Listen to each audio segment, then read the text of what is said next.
नमस्कार मंडळी, आषाढी एकादशीच्या सर्वांना खूप खूप शुभेच्छा। आज एकादशी आहे, म्हटलं काहीतरी नवीन सुरुवात करूया।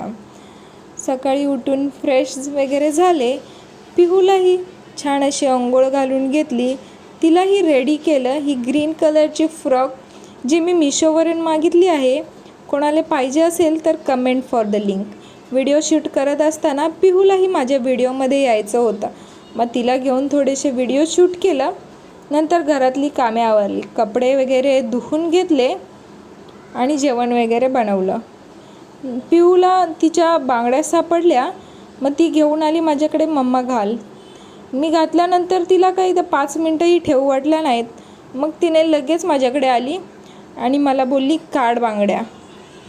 नंतर तिच्या बांगड्या वगैरे काढल्या आणि आज होती एकादशी म्हणून साबुदाण्याच्या खिचडीचा बेत होता। मग काही खिचडी घेतली आणि थोडंसं दही घेतलं आणि मी आणि पिहूने सुरुवात केली खायला। खिचडीमध्ये जे तेलातले बटाटे असतात ते पिहूला खूप आवडतात, मग ती माझ्या प्लेटमध्ये बटाटे खात होती आणि मी खिचडी खात।